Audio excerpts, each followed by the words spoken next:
welcome to the Omohundro Institute Summer Series on Slavery and Freedom in the Era of Revolutions. Hello, my name is Karen Wolf. I'm the Executive Director of the OI and Professor of History at William & Mary, and we're so delighted to have all of you with us this evening. This series is bringing together scholars for a casual conversation, so casual in fact that all of you are meeting here in my dining room apparently. Casual conversation about deeply important subjects. On March 6th, which was the very last trip I took and the last event I participated in before the COVID-19 crisis overswept us, bringing so much tragedy and uncertainty and bringing us all together online, actually, I joined a group of historians in New York City for a conversation sponsored by the New York Times 1619 Project.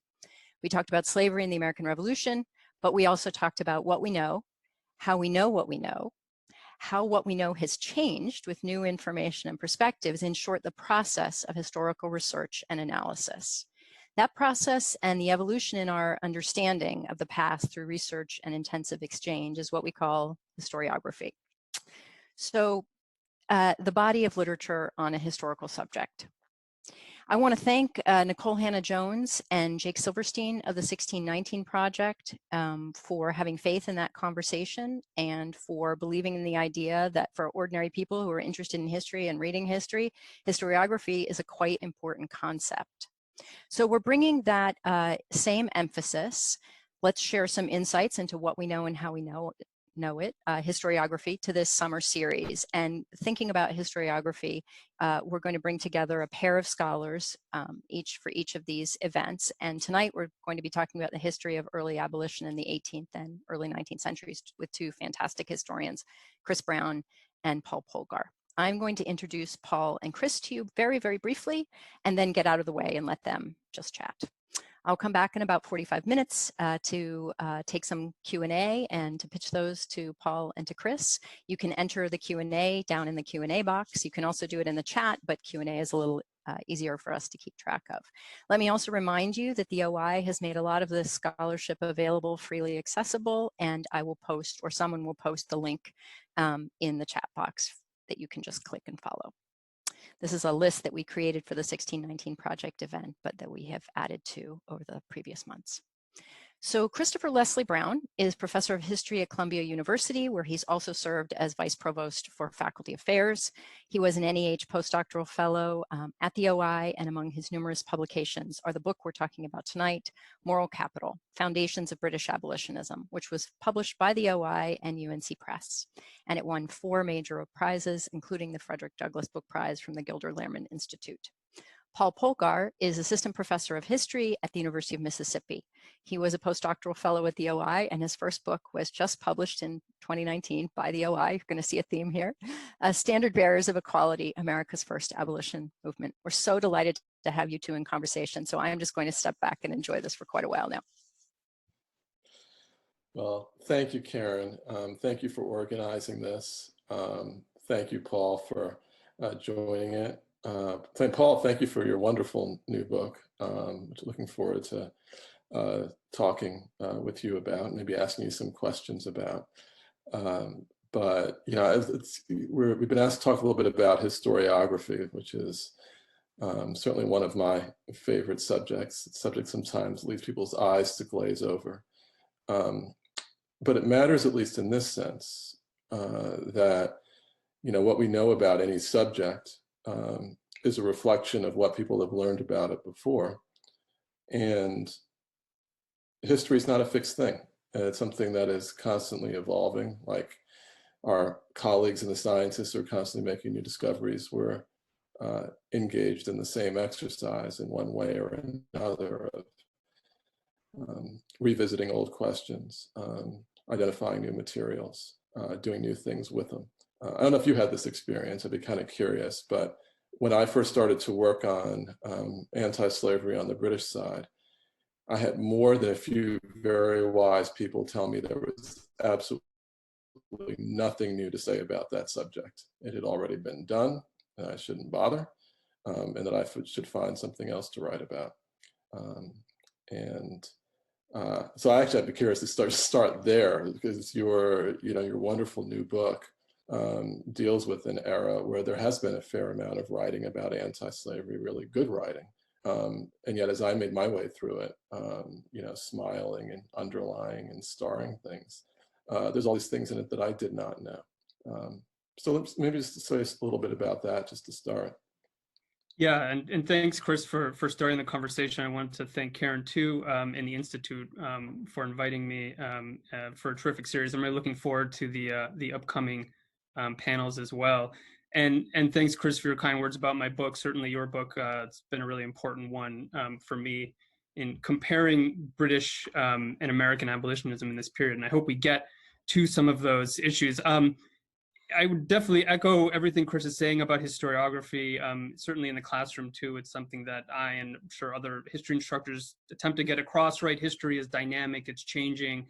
The facts by themselves mean nothing. We're uncovering new ideas, we're in conversation with others. And so when we publish books, we're entering and altering this longer conversation.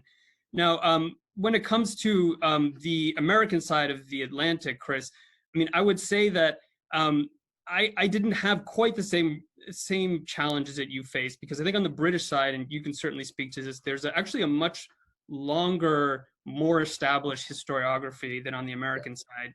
Certainly on the American side, there had been a lot of really important studies and historians that helped light the way for me, from the likes of Gary Nash and Richard Newman and Julie Winch, and a lot of others. But what I sort of faced the challenge of doing is sort of recapturing these actors, these historical actors, both white and black abolitionists together from about the 1780s through the 1820s, coming and creating a movement, meaning that they had a coherent ideology and program. And prior to my book, a lot of sort of writing had been, kind of looking at these actors in isolation and not sort of trying to weave together a broader, coherent agenda that we're linking white with black abolitionists. And so I think, they're really creating that sort of larger framework for a movement was what I was trying to do, to sort of give these historical actors their due and to show how their ideas about black incorporation and citizenship and this emphasis on attempting to overturn or defeat white prejudice was really a coherent strategy that then would influence a later generation of reformers, from immediate abolitionists in the 1830s, really all the way through after the Civil War as well. So it was more about sort of recovering and uncovering this history, and I think giving it its historical setting and the due that I felt like it was worth. Now, what about for you, Chris? What did you sort of see as some of the main challenges you had in sort of reorienting the historiography along the lines of British abolitionism? Yeah, I mean, you're right. There was an enormous amount of scholarship to try to sort through, and this might be somewhat surprising to an American audience, but the debates around the motives, the purposes for the abolition of the British slave trade and ultimately the emancipation of slaves in the British Empire, the first in 1807, the second in 1834, had been actually a major subject of dispute in the 19th century. Even the immediate aftermath, the attempts to explain it and the politics around making sense of those changes were very lively debates. They were international debates. And they continued in various ways into the 20th century, in part because anti-slavery got very caught up with Britain's notions of its national identity and purpose through the Victorian Empire and into the 20th century. And so rather than being, as in the United States, a kind of a subject that quite divisive is obviously at the foundations of our Civil War, for Britain, opposition to the slave trade and then slavery became a kind of unifying element in the national myth. And so when something acquires that kind of power, what begins to accrete around it is a lot of literature that challenges it. And I guess my fundamental sort of task was to try to figure out both what the myth makers were missing, but also what the critics themselves were missing. And for me, what that really meant was going back and trying to understand how moral values, how moral perceptions get translated into political action. And I will confess that I was very much driven by the issues of the moment when I was working on this, which was quite a while ago, mostly in the 1990s, and thinking about the politics of that moment, and being very concerned about what felt like were issues of race and inequality, violence, that everyone could agree were issues in American society and culture, but that were not being dealt with. Yeah, and that, go ahead. In a way that felt authentic. Sorry, yeah. A little bit. So a lot of it came out of those concerns. Great, you broke up a little bit there, but I think you're back now. But I wanted to ask, as a follow-up on that. Try this. I'm going to turn my to everybody who's watching and listening. I'm going to turn my screen off in the spirit of informality. I'm up in rural Vermont, where the broadband is very weak. So I'm going to turn my screen off and see if that helps. Okay. So I wanted to, I think for both of our works, and then okay. Can you hear me? So I'm going to try talking this way and see if you all can hear me a little bit better. Great. Well, I was going to. I can hear you great. You can hear. Okay. So yeah, I mean, you were speaking a bit about how your work looked to sort of show how moral problems, right, be translated into political action, and that sort of got me thinking. You know, this whole series, right, is based around the idea of sort of the revolution, right, and how it affected or did not slavery and race. And I mean, that's something that, you know, I certainly took from your book, that the revolution is this really important moment. And I think really for both of our works, that's the case. And you know, I really see the revolution as creating conflict, right, and rupture with the past, rather than sort of bringing continuity and consensus about what to do about slavery. But I mean, I was wondering if we could talk a bit about the difference that the revolution made in abolitionism on both sides of the Atlantic. And maybe you wanted to speak about the British side first. Yeah, I mean, I just think on both sides, the revolution had the effect of politicizing the issue of slavery in the way that it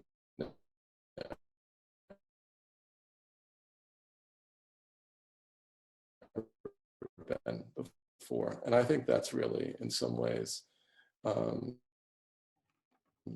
know, the bottom line. And what's interesting is that was, it's been understood very well on the American, and well understood for a really big piece of it is just thinking about the ways that, you know, these two sides arguing with each other about who is more committed to liberty, who's more committed to freedom, who's a more virtuous people. They started using the issue of slavery as a way of insulting each other. You know, and as you know, I just think that had the effect of drawing attention to something that had always been there, but had been very easy not to pay a lot of attention to. Yeah, and I mean, certainly, you know, I completely agree on the American side, right? You know, the American Revolution, as Chris has shown, you know, really effectively, right, politicized slavery, and it turned it into a political problem that took what had been, you know, anti-slavery ideas. You know, anti-slavery abolitionism wasn't created during the Revolution, right? As both Chris's book and my book show, there's a long, deep history to anti-slavery activism. But what it did is it gave it, right, as Chris says, moral capital, and it gave it political salience. And so it opened up both promises and pitfalls for abolitionists, certainly on the American side, right? So, you know, I think the element that probably non-professional historians know the best, right, is natural rights rhetoric, right? So we see enslaved and free blacks in, for example, Massachusetts and New Hampshire during the revolution itself, drawing on revolutionary rhetoric, right, to really call for abolition and to really say, look, if this revolution means anything rhetorically, then it should lead to our freedom. And the Pennsylvania Abolition Society, which is an organization that's really important in my book and was the leading abolitionist organization in the United States, they have this petition that they put up to Congress in 1790, and they argue that the fundamental laws should apply of liberty should apply without distinction of color. That African Americans should be included, and they cite the preamble actually to the Constitution, we the people. Yeah. We know that, but of course there are also pitfalls. There are also challenges, right? There's property rights arguments, right? So property rights arguments for defenders of slavery help to create and help to sort of limit the scope, right, of emancipation in the United States and help to slow it down. So it's going to be gradual, right? And that means that abolitionists are going to have to fight to enforce and expand emancipation laws really all the way through, the early decades of the 19th century. But so really, yeah. Go ahead. No, I was going to say, yeah, go ahead. This is the issue with Zoom. Yes. The issue we live in, right? Yes. I think what's so surprising about what you've done is that, the story has been to describe gradual emancipation as a conservative process. And, in your telling, these folks are not, they are concerned about conserving property to a degree. They are concerned about preserving labor in the economy. But they're pursuing racial equality and imagining a biracial, multiracial republic in a way that the scholarship really has not said to this point. That's usually been thought of as being a very eccentric point of view. And you're showing that the fight for racial equality, if I read you correctly, was right there, right at the beginning, immediately after the establishment of American independence. Do I have that right?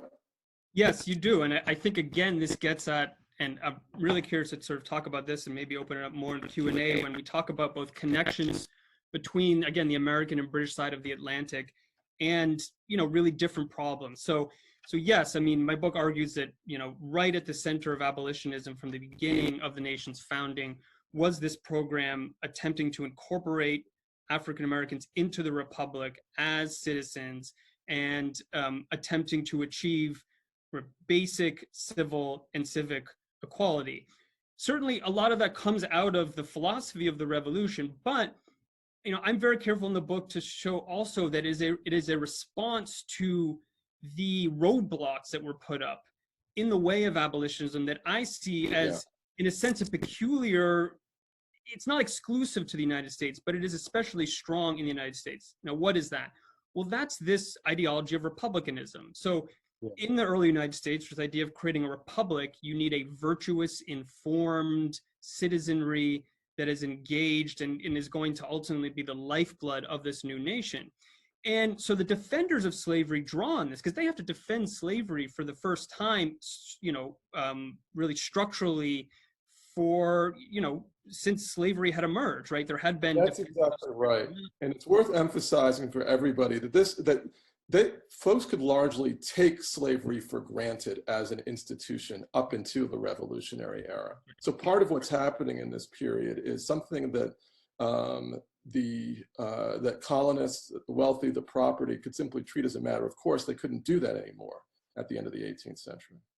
Yeah, so one has to justify slavery, and many defenders of slavery turn to race. So race and belonging, right? Racial belonging, questions of Black incorporation, I argue, are really at the heart of the debate over abolitionism and Black freedom from the very beginning. And so what first movement abolitionists, as I sort of dub them in trying to show how this is a really coherent movement, what they try to do is create this program where they will clearly sort of show that Black Americans can become virtuous citizens, right? So on the one hand, this comes out of a way in which they have to, sort of come to terms with the defense of slavery and arguing that if you're an enslaved person, you don't meet, right, the check marks that are needed for virtuous citizenship. But they argue that this can be overcome, right? And so, on the one hand, this is, a program that certainly can be restrictive in terms of how one defines freedom. But what I find is that a lot of Black Americans also find this potentially empowering, because there's ways in which it is, as sort of the abolition societies and Black Americans take on instituting this small r Republican agenda to show virtuous Black citizenship, they are fighting back against this idea of innate difference between white and Black, and they are sort of constructing a colorblind understanding of the citizenry. And so anyway, so the question of citizenship and corporation, white prejudice, is at the heart of abolitionism in the US from the beginning. Now, what I find really interesting is that my sense, Chris, is that abolition, even the term abolition, on the British side of the Atlantic in the late 18th century actually refers to the abolition of the slave trade. That's exactly right. There's less focus on this question of citizenship. So I wonder if you could maybe speak to that. Yeah, I mean, it's the histories diverge in such important ways because the project, the problem that opponents of slavery set for themselves are just so different. The problem of slavery is, as David Davis, famously tagged it in the British context, is all overseas. It's in the British Empire. It's in North America until independence. It's in the Caribbean. It's the Atlantic slave trade itself, which the British were at the head of at the end of the 18th century. So the question of race and incorporation in Britain, no one was particularly concerned that tens of thousands of former slaves were going to come to Britain if they were emancipated. And nor were they particularly concerned about issues of racial mixture. Britain was not a democracy or a republic. It was a monarchy with a whole hierarchy of ranks and subjects. So, I was asked this by an American historian a long time ago about why I say so little about race in the book. And it's because race was not the main question in a British context. There were certainly some concerns about if emancipation was to take place, what would the former slaves do in those places where they lived? But the crucial point was that they weren't going to be coming back to England. At least that was the expectation. So, it's just a very different, the context is so different. I have to say, in reading what you've said about, the desire to demonstrate worthiness, to have the kind of virtue to be regarded as an equal citizen. And we should be clear that all of this language in the rhetoric that you've recovered is all working from a gender-specific male language. There seems to be no discussion about the differences of African men and African women, but just putting that aside for the moment. It's so interesting how early the question begins of, are Black people worthy of the freedom that whites have? Yeah. And this obviously has 20th century and 21st century resonances as well. And I found myself reading the work of both, some of the texts that you have of both white abolitionists and Black abolitionists about demonstrating worthiness. We're going to show them that we deserve to be citizens too. And, as a descendant of those people in some very distant way, it's just so interesting how important this need to show that we are worthwhile is right from the very beginning. Yep. And it makes sense. It makes sense given the prejudice and the challenges to emancipation. But I think it says something about the very long history of the obligation to demonstrate, to show in that way. Absolutely. And I think to pull us back to the revolution, I think it shows us again the sort of paradoxical effects of the revolution on abolitionism, right? That really, in constructing this program for Black citizenship, abolitionists, white and Black, are responding to claims about the ways in which enslavement degrades those who are enslaved, right? Makes them unworthy. And so that actually puts the burden onto abolitionists. They have to do it. They have to do it, right? And in fact, so there is this way in which it certainly can be empowering for abolitionists, and it leads to this vision of an integrated republic, but it is also one that is responding to not only, deep-seated white prejudice, but also is sort of reacting to, right, these different expectations that, in a sense, right, Black Americans have, right? And the sort of obstacles that they face from the very beginning of the Republic. And certainly, as I move on in the book, by the 1820s, I think one of the hardest things for Black Americans in cities like Philadelphia and New York to confront is that, in fact, in creating virtuous communities of color, in becoming, really successful members of the body politic, they find that there's, in fact, a violent reaction to that. And that in many ways, this brings on increased hostile white reactions, right? If I could just it's at once you're doing it too well and you're not doing it well enough. Right. And both of those is a kind of backlash to the question of emerging, notions of Black citizenship and of incorporation. It's fascinating. I mean, it really is. No, I got to ask you this. I got to ask you this, Paul. How is this aspect of the subject, this notion of there being a kind of this first national movement, how has that been missed to the extent that it's been missed? So what did you find? What did you see that's allowed you to say, hey, we need to think about this not as only a somewhat conservative, gradual movement, but actually a very radical egalitarian campaign. How does that shift? What allowed you to see that or to think something might be going on there? Yeah, no, a lot of this was from sort of responding to the historical literature that made certainly a lot of good points about, sort of the limitations of gradual emancipation, its conservative nature, the growing sort of white prejudice that made Black citizenship difficult, the ways in which, right, just create, sort of racial incorporation was, certainly faced a lot of roadblocks. But, a lot of it for me was trying to sort of channel, as historians do, channel the mindset of their historical actors. And there's this way in which it's very hard for us to sort of fathom, in which there's this sense of optimism in this period among white and Black abolitionists. And this is something I think that links the British and the American side, that certainly in the late 18th and even early 19th century, there's a sense that there's a tide of anti-slavery progress going on.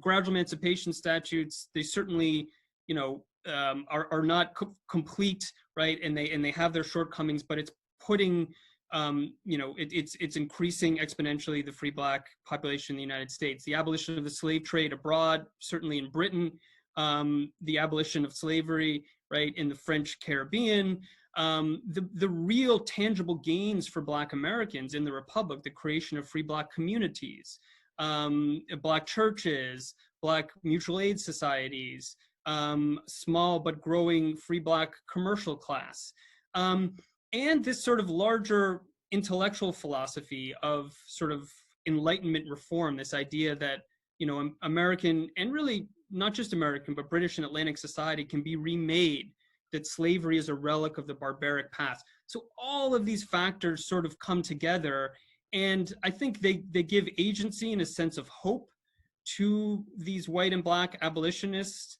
that I chronicle. And I think trying to sort of recapture that mindset allowed me to sort of, on the one hand, see the limitations, but also not be too cynical in a sense, because it's very easy and understandable. It's understandable to feel cynical, because we know that certainly by the 1830s, it's very clear that the first movement, abolitionist agenda, has not met its goals.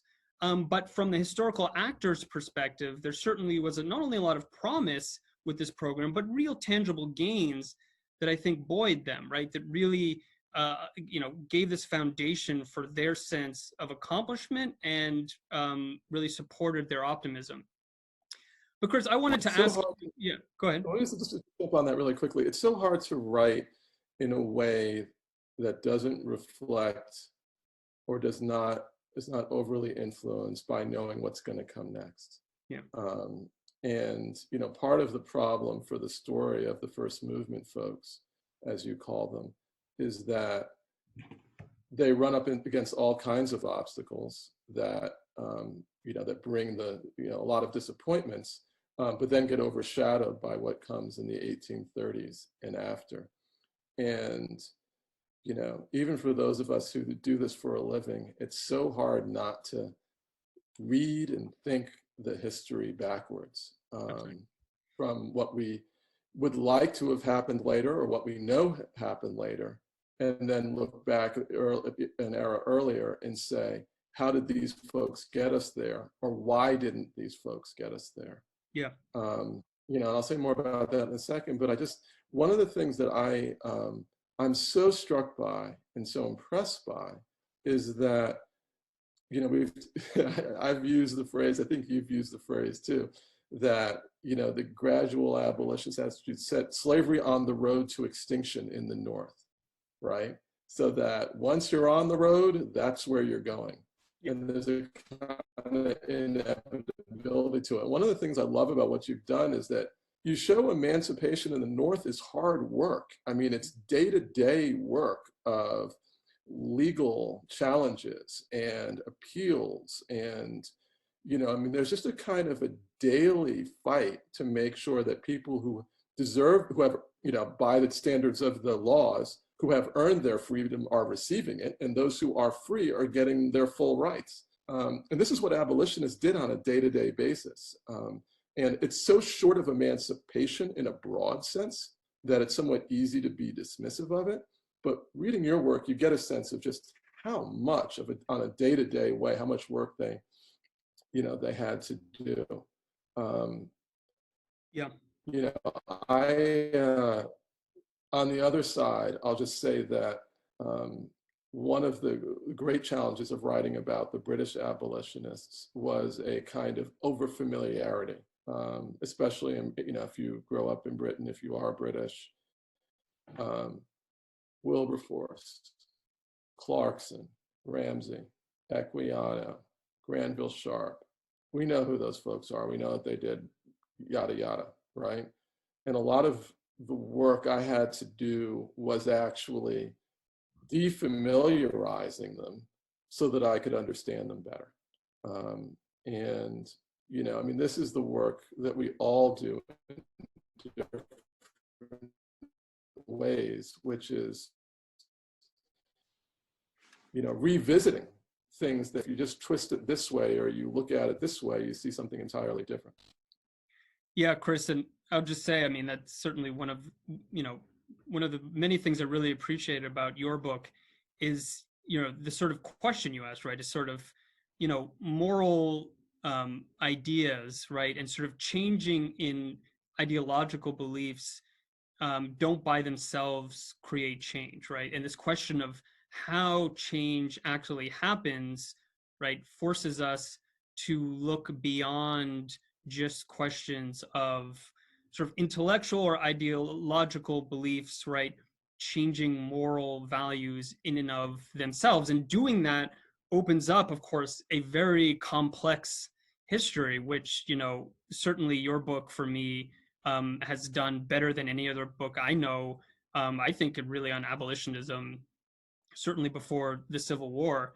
And so I was sort of curious, we were talking about a lot about the American side, but if you could say something about sort of ultimately what were the major challenges on the British side, and, do you see these as separate from the American side? Do you see similarities, or, sort of what did the abolition movement in Britain face as challenges, and what were some of their solutions to these challenges?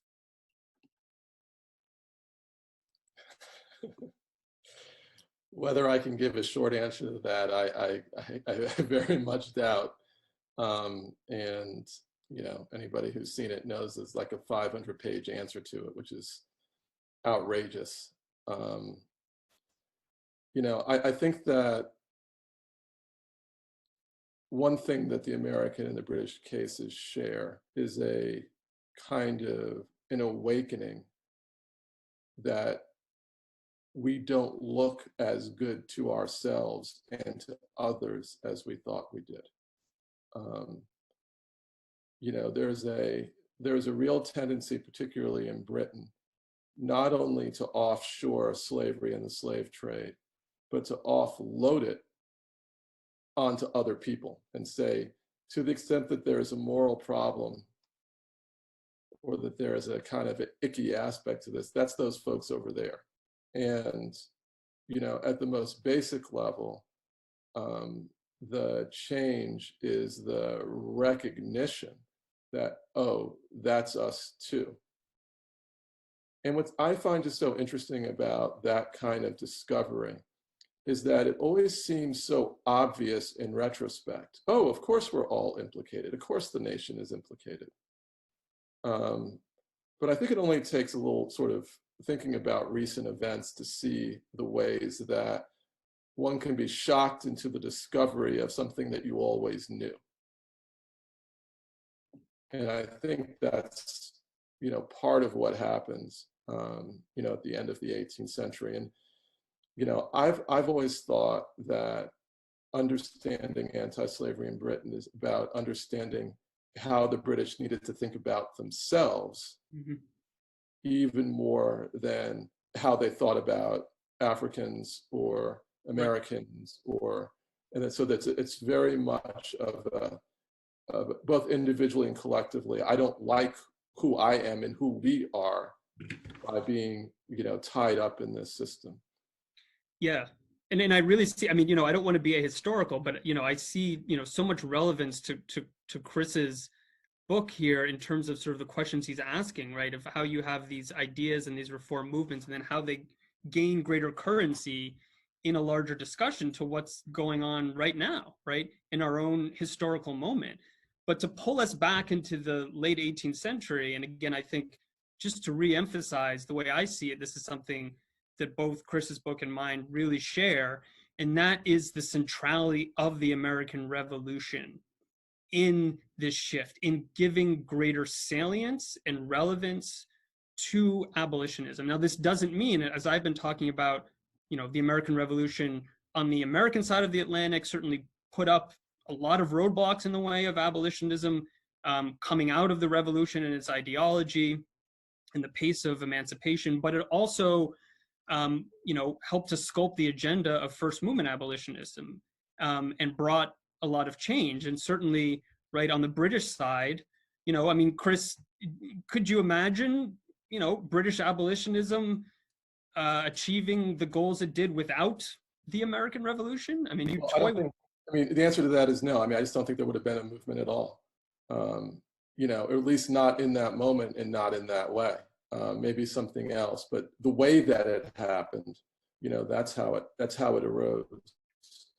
And let me just say one thing about, I asked you a little bit about sources and materials. I think probably the biggest difference, the biggest change that I tried to do in writing about this subject was to read a lot of stuff that had nothing to do with slavery and had nothing to do with the slave trade. Because I realized I had to figure out where it fit into all the other issues that people were talking about. So just to take the case of the American Revolution, at the same time that Jefferson and Paine and Adams and Dickinson, all these folks are writing, there are hundreds, actually close to 1,000, maybe more than 1,000, of pamphlets written in Britain commenting for or against the coercion of the colonies. And in some ways, the biggest sort of surprise was discovering how much the issue of slavery was embedded in those texts that themselves were not about slavery at all. And so you could see the way that an issue kind of emerges out of other issues. And that's part of the reason why I have so much confidence in thinking about it that way. And this was before all these sources were digitized and you couldn't just do word searches, right? Yes, before they were digitized, but we had wonderful, you know, I mean, some folks know this. I did my my graduate degree in England. So, you know, a fair amount of the stuff was right at hand. But then also spent a lot of time at the Huntington Library, which has one of the largest collections of these materials. And it goes to this thing that I was just saying earlier about reading well-known sources with different questions in mind. And that was really kind of one of the key you know, changes in how I decided to approach it. You've got a great, I want to encourage you to put forward the opening to your book, because it actually captures one of the main differences between the British movement and the American movement. It images, also establishes your the departure that you're making in the scholarship. Okay. So yeah, so I think it's referring to, broke up a little bit at the end there, but these two images, right? So this first one, you know, probably a lot of those listening right now, watching, are familiar with, maybe all of you, right? That's it. Yeah. This engraving from Josiah Wedgwood, right? I mean, you know, a British abolitionist, a potter, who in 1787 creates this emblem, which not only serves as the seal for the London Society for effecting the abolition of the slave trade, but which goes on, you know, long into the 19th century to serve as, right, the really central image of abolitionism and reform, right? And you have an enslaved man on bended knee here, sort of pleading for deliverance from bondage, right? So this aha moment for me in the archives was when I found a reference to the Pennsylvania Abolition Society, who received this image from London because they had very close connections with London and with the London Abolition Society. And they said, well, this is a great image, but we want to make this change and show the enslaved person in, and I quote, a standing posture, right? So this image is of the Pennsylvania Abolition Society seal, which took Josiah Wedgwood's image and revised it to show this enslaved person, right, sort of breaking the chain. You can see there in the bottom part of the screen, the manacle or the chain being broken, the way in which this, I guess you could say, formerly enslaved person is sort of greeting freedom here with palm open. And then, of course, white abolitionists, right, and activists sort of taking this enslaved person by the hand, right, and sort of looking forward. And I think, to me, this really embodied a lot of the hopes for first movement abolitionism, right, for a nation that would include people of color, formerly enslaved people, as citizens in the Republic, and also a movement that would join white with Black actors. And, you know, this image just is not known widely, which is really interesting. And I think part of that is the way in which first movement abolitionism as a movement has been marginalized. But Chris, my sense too is that part of it is that the British abolitionists were just so effective in as being sort of a nexus for anti-slavery literature and for anti-slavery imagery. And I know that the Pennsylvania Abolition Society received, you know, writings from Clarkson and Wilberforce and imagery, and that, you know, in the late 18th, early 19th century, the British abolition movement sort of dominated anti-slavery principles. They thought of themselves as being the world headquarters of the anti-slavery movement. And, you know, and we're very self-conscious about distributing literature, distributing advice. You know, shortly after Haitian independence, you know, Clarkson was involved in trying to, you know, establish schools there. I mean, they really thought of themselves as, in some respect, owning the subject and directing it. So to see that the Philadelphia Abolition Society had a very different vision and way of understanding their work was, I mean, I've, you know, been reading this stuff forever. I'd never seen that image before. And you kind of make the argument in the book with just two images right at the outset. Yeah, everyone has those aha. Did you have an aha moment that was sort of like embodied what you were trying to do in your book in the archives? I don't know that there was really an. I mean, there were so many of them. I'm not sure that I can properly say that there was just one. Um, Maybe in the Q&A, I can point to a couple of things that I found. I have to say amusing. I'll just say this. I got a real kick out of watching people blaming each other for their own faults and for their own weaknesses. And there's so much scapegoating that goes on in the British Atlantic world at the late end of the 18th century. It is actually somewhat funny, actually. Maybe I'll be able to bring a couple of quotes forward to kind of give you a sense of that. Yeah. Hi, Karen. Hey guys, thank you so much. This is a totally fascinating conversation, really great. And lots of really good questions and deep questions. So I'm actually going to mush a couple questions together, which is going to be complicated for the person who's managing the Q&A piece and trying to categorize things as answered or open. But I'm gonna plow forward here. And I also just want to remind people of something I put in the chat, which is that some of the questions that are coming up about the Caribbean, for example, our fourth event is focusing on the Caribbean with Natasha Lightfoot and Laurent Dubois. It's going to talk about slavery and freedom in the Caribbean. So you'll have other opportunities for some of these questions. So I'm going to take this opportunity just to read a couple of sentences, Chris, from your introduction, which is by way of getting at a question about how what you guys are talking about really feels resonant in our current moment, and how challenging it is to have history be resonant and yet still be history. So Chris, you said there's so many wonderful passages in this book. I've got an embarrassing amount of highlighting here. But anyway, but most of all, you said this book is a meditation on the chasm that distinguishes moral opinion from moral action, the wide gulf that divides the mere perception of a moral wrong from decisions to seek a remedy. And it is a rumination on what happens in the space that lies between moral opinion and political action.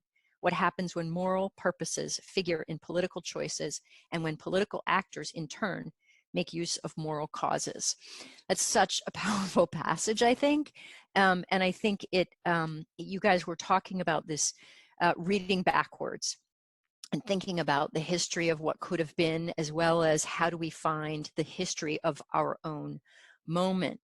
One of, or two or three of the folks watching ask questions about how our current moment might influence how you're thinking about these issues now. And I want to turn that into a very specific question about the 1619 Project in particular, and how, for my own particular purposes of this event, how the 1619 Project might actually be allowing us to talk about historiography, allowing us to talk about how we interpret history differently, and how that shouldn't be we shouldn't think, oh, this is wrong or bad or something, but there are expert historians can disagree based on research. Do you think the 1619 Project is kind of opening that moment for us to talk about historical debate in new ways?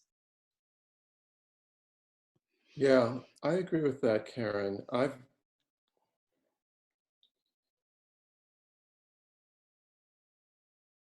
going to go off. I'm going to take the screen off. That's good, because especially when you're agreeing with me, I really want everyone to be able to hear you, Chris, when you're agreeing with me. That's really good.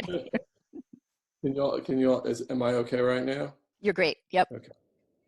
I've never believed in the definitive history of anything. And I also don't believe in the last word about anything. I mean, I just think our job is to try to come up with the next word, and to try to see something that really matters that we've missed. But what we choose to emphasize, what we choose to foreground, what we choose to background is a reflection of who we are as individuals, and what we think the problem lies, or the challenge lies, in writing about the past. So, I think sometimes folks have this idea that historians we are the authorities and we have the answer. And I've never been quite believe in the answer. I mean, there are questions to which there are answers, but we're engaged in an interpretive art. And so that's my kind of quick reaction to what you just asked. Can I just ask you to elaborate on one more piece of that, and then I'm going to go back to Paul, and I have another question I'm going to ask you, Paul. But is there a difference between saying, look, there is no one answer and we reinterpret things, and saying, we don't know, one history is as good as another? That is, where does the question of historical expertise come to bear when we allow that different historians can come to different conclusions? Well, I can just let's just take a very basic example. The Declaration of Independence was signed in 1776, or it wasn't, right? So that's not up for, you either have that right or you have that wrong. And there are certain signatures on it or there are not. The Declaration of Independence was an unusually radical statement in Anglo-American political thought. Now we have a question of interpretation. So, some issues are much more empirical and some issues are much more interpretive. And I think we tend to write in a way that disguises those differences. But, anybody who knows this work, who does the work and who reflects on it, recognizes that fundamental difference. All right, I'm also making a pitch for the footnote because, everybody should read footnotes, because of course what historians do is we use evidence to make an argument, and everybody should be able to weigh the evidence that we've used to make that argument. And, narrative can mask that, but it's really important that we're clear about that. Okay, all right, now I'm off my hobby horse here. So Paul, I wanted to ask you a question that came from the audience as well about historiography. Then we'll go on to some other questions, which is about how historians' work is and isn't like science, in the sense that historical work tends to have a pretty long shelf life. That is, we are still talking about books that were written, we're still talking about Gordon Wood's creation of the American Republic, right? 50 years ago, 50 plus years ago now, 51. But historians' work has a long shelf life. It's not like science where, one and done. Or so can you talk about that a little bit, that important difference? Yeah, and first, I guess I wanted to also just add briefly to both what you and Chris are saying. And I mean, I think insofar as the 1619 project brings sort of more folks into this conversation about how history informs the present, but also sort of the question of how we understand the past, I think it certainly is useful. And I think that, I certainly encourage non-historians out there, if you open my book, Chris's book, many other really, important books on these topics, what you'll find is this ongoing conversation also, right? So interpretations, Chris used the example of Declaration of Independence, right? This distinction between sort of facts and then actually, making meaning out of those facts, right? That's a distinction. And that latter practice of interpretation is something that never ends, right? It's constantly ongoing. It's often informed by the historian's given time and moment, both connected to the society and politics that surrounds that person, but also part of this larger conversation that each historian, Chris and I, certainly entered when we made our contribution to this historical literature. So I think once you start down that sort of winding road, it becomes very seductive if you like history, and I think really important. Now, in terms of the longer shelf, I mean, I guess I kind of answered, Karen, in a sense, your question, right? That, this is what history books and history monographs and studies do, is they build on this longer conversation, right? So if you were to open my book, Chris's book, again, you would see articles, books cited that stretch back decades, right? And, it may be and probably is that given work's main interpretive thread or argument is no longer the dominant one, but nonetheless, their narrative, their interpretation is important in understanding how, right, your argument, your interpretation is built, right, and how it's connected to this larger story, right? And so, I mean, look, scientists in the hard science, it's certainly, folks do the same, scientists do the same thing, but historians, I think, do it certainly over this really long period of time. Yeah, for sure. And I can see in the chat, people are like, come on, we still talk about Einstein, Karen. Science isn't that temporary. Certain laws of physics. All right, I'll give you that. This is child raised by scientists here, confession. But it's also true that scientific literature, we know this, scientific literature moves a lot faster, that historians tend to citation patterns, for example. Historians cite work for a much longer period of time than scientists do. I'm defending my position there. I can see how it's going in the chat. I mean, it ages. That says historians work slower. We digest more carefully and thoroughly. That's what I'm going to say, and I'm sticking to it. Okay, so here's a really important question that I want to ask you, Paul, and then I want to end with a question to both of you. So this question is about the question of virtuous Black citizenship, and this is a question about, look, isn't that basic concept of virtuous Black citizenship, and I think you both were talking about this, this is a kind of liberal vision that has its orientation in a definition of citizenship that is white, and it's being retrofitted for Black people. Like, how do you get around that problem?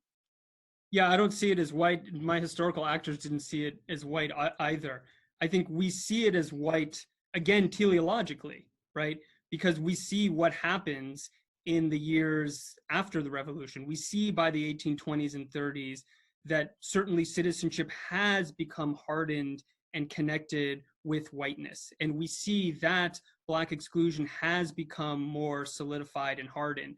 But the problem with saying that this is white and it's defined by whiteness in the 1780s and in the late 18th century is that you can't actually understand the historical actors, Black historical actors that are, you know, drawing on small r Republican theory and are saying, look, this is a mode by which, yes, there are these, you know, standards that I must meet. The burden is on me in ways that it isn't in a lot of ways on, you know, white citizens, although there's certainly rigorous standards for education expectation for white citizens as well. But certainly, yes, as Chris brought up, right? I mean, there's certainly this burden on people of color that is absolutely undeniable, but it's absolutely essential, again, that we try to recapture how, you know, Black people, white abolitionists, Black abolitionists saw this ideology, saw this, you know, sort of this theme of virtuous citizenship as empowering,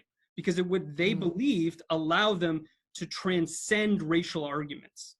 Okay, and so, yeah, did you want to? No, I didn't mean to interrupt you. It's so hard to get the timing right. No, that's fine. I mean, I just, you know, I just wanted to say that in the revolutionary, in the post-revolutionary era, citizenship and whiteness hasn't been, you know, and by the way, it's always challenged, right? So it's I think it's overly simple to say whiteness and citizenship are ever absolutely, completely mutually exclusive. That's not true either. But certainly in this early period, the two are definitely not, you know, mutually dependent. But go ahead. Yeah, I was just going to say that this is a great example of why we need historians, because it's a really complex, it's a complex issue. We have, at the one hand, republicanism as it emerges in the United States is revolutionary and perhaps even radical. There is no other polity in the Americas or in Western Europe that is pushing the same sort of sets of notions of citizenship. On the other hand, what is being held out as emancipatory for former slaves is a set of ideals and values that are very much coming out of the particular ideological heritage of British culture. You know, this is where looking outside US history can be useful. It's very, very rare in the entire history of anti-slavery and emancipation for white abolitionists to essentially bring to slaves or former slaves and say, what do you want? What's your idea of the good life, right? If you were to create your own polity, what would it look like? And so it's one reason why we have to be really thoughtful about how we think about abolitionists just from this point of view, that the imagined possibilities of what is in the interests of slaves and former slaves and what they want for themselves, often what they imagine is bringing Black people closer to be more like them, rather than, this is part of the reason why the Haitian Revolution is so shocking and upsetting. It's because, wait, they're going to do this the way they want to do it without asking us. So, but we have to be able to say that, and at the same time, recognize that the limits that white abolitionists had in their moment were extraordinarily radical and challenging. And to try to get into a way, either they were radical or they weren't, is to miss the opportunity to see how there's so much complexity, in part depending on which perspective and what your expectations are. Yeah, and I just briefly, I mean, Chris put it certainly really well. I just want to just make one last point that on the American side, formerly enslaved people, and a lot of this is about class, right? So the early national period is very hierarchical, right? A certain smaller republicanism is not democratic. But I just want to point out, I mean, you have free Black community leaders who are co-creators with white abolitionists of this Republican ideology. So not only were they asked about how to create this ideology, but they helped create it, right? And so, certainly, there were plenty of, Black community leaders, sort of middling and elite Blacks that I'm sure, felt like this was a chastening, overly restrictive, condescending ideology. But again, that's not defined for the abolitionists along lines of race. And so again, I think that the problem with connecting sort of this trans-historical whiteness, I'll make one more point, with abolitionism is that you don't see how change happens. And this goes to Chris's point, and why one of the many reasons why I respect Chris's book so much, because it's remarkable in how it shows us how change happens. But I fear that on the American side too, if we just sort of want to tell a story of this trans-historical sort of white racism and Black exclusion, it's hard for us to sort of explain change, right? So we can explain the long history of racism, but we can't explain the challenges to that racism and the change that actually has happened. Okay, I'm going to ask one last question because I said I would. So there's a fascinating conversation going on in the chat here. But Chris, I have one last question for you, which is about Somerset. We cannot leave this question, abolitionism, without Somerset, and especially the question of the impact of Mansfield's Somerset decision and whether it in fact creates a kind of impetus for abolition, or if you see a really different impetus for abolition in Britain. Yeah, it's a great question, and obviously is right at the center of some of the questions around the 1619 project. And if I had a chance to do the book again, which I don't want, I would have written much more about Somerset. We'll publish it. I would have written much more about Somerset than I did. I don't think anybody wants a 500-page book to be longer, but I didn't quite do that as well as I might have. So here's what I'd say about that. I mean, I think the Somerset case has the judgment that enslaved men and women brought to England essentially cannot be held legally, which is to say if they escape, you can't get them back, alarmed slaveholders throughout the British Empire, not just in the 13 colonies, but also in the British West Indies. I don't think that the Somerset case represents a movement. There was not a movement around the Somerset case. There was not a movement that led to it, and there was not a movement that emerged from it. But I don't think American slaveholders fully understood that. In other words, I think they thought that this has real implications for slaveholding in the United States. So I don't think it's quite right to say that Somerset gave them no, Somerset concerned them, even if we might say in retrospect, they had no reason to be concerned. But people act on what they feel and they fear, not what is actually true. So the fact that there wasn't a movement in England to abolish slavery in the 1770s doesn't mean that slave owners in the colonies did not have reason from where they sat to think that there might be one on offering. And I think that's where to my mind, the confusion arises around that particular issue. Thank you for taking that on so forthrightly and clearly. I appreciate that so much. So so we need to actually close. We're running a little bit over. I want to thank everybody who's participated, and I also want to really thank both of you for just a fantastic conversation. It's been great. I mean, it was just casual and intense, which was excellent. That's exactly what we were hoping for. Thank you for helping us to inaugurate this. And I want to say to everybody who was participating, thank you for the questions. Thanks for the conversation in the chat. And also please respond to the survey about the program that you are going to get to. It really helps us to make sure that our programs are reaching folks in the way that we hope they are. So if we were someplace, we would all be clapping for you guys, but so I'm just gonna, I don't even have the little Zoom icon, but I just want to say thank you both so much. And thanks to all of you. Thank you, Karen. Take care. Thanks, Thank you, Karen. Thank you, everyone. Congratulations. Thanks, everyone. Thanks. Good night.